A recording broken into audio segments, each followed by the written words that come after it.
From the Detroit Free Press, I'm Robin Chan with today's voice briefing. It's Monday, May 29th, 2023. I'm Frank Witzel with the Detroit Free Press. Armed with snapshots from her days at the United States Military Academy and in Operation Desert Storm, Lori Tompos punctuated her talk to the West Point Society of Michigan about her experiences as an Army officer in combat and women in leadership. Women have fought for America since the Revolutionary War, but not always openly and not without struggle. Once barred from attending service academies and holding combat roles, women have been reaching higher and more visible leadership positions, and not just in the military. Saturday, Vice President Kamala Harris, who said when she was elected she may be the first woman in this office but will not be the last, became the first woman in 221 years to deliver the institution's commencement speech. On Memorial Day, we will honor and mourn the military personnel who have died while serving their country. Women hold leadership positions at all levels, including Secretary of the Army, top brass, non-commissioned officers, and graduating cadets who will soon be second lieutenants. And that's just in the Army. Overall, women make up less than 20% of America's active duty force, and some hope that if more women serve, it could help ease the military's recruiting challenges. Tompos, who arguably was among the first group of women to formally serve in combat, clicked through her PowerPoint presentation earlier this month, highlighting her key moments: learning to lead at the academy, fighting in war with the then new Patriot missile system, and founding a consulting firm in Chicago. But she also noted that what America's military will look like in the future depends a lot on who is committing to serve it now. I'm John Carlisle with the Detroit Free Press. Kenton is a one-intersection town in the western Upper Peninsula, a former logging community that's now just a brief break in the trees along a rural highway. One day, Uper Phil Kolamainen was out exploring the old towns along this road when he stopped for a beer in one of Kenton's bars. There, someone told him something remarkable.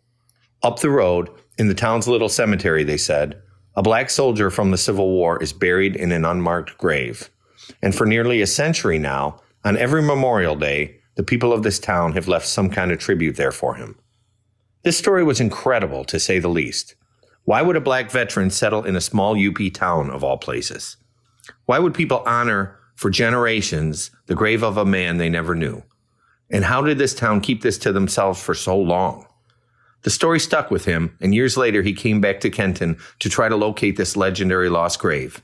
His quest would soon draw other people in, strangers he'd never met who were just as eager to find out if this was true, and if so, to do something more to recognize this soldier. This is Detroit Free Press auto critic Mark Phelan. The Buick Encore GX SUV gets a new look and some new features for 2024. The changes start up front, where the compact SUV models an elegant new version of Buick's badge, which features 3 shields, like an old-time heraldic crest. Designers gave the emblem room to breathe by removing the shields from the circle that contained them for decades. The new look emphasizes the Encore's lean nose, and it feels modern. The Encore is refreshingly affordable.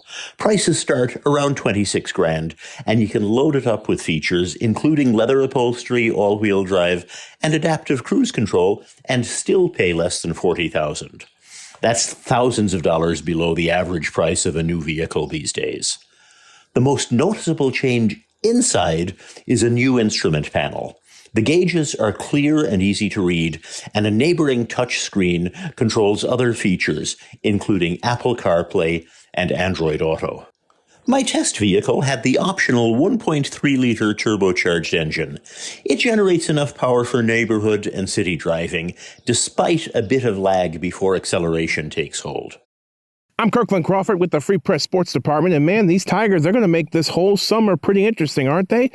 The last couple of years, by Memorial Day, the Tigers were completely out of the American League Central Division race, but that's not the case this year.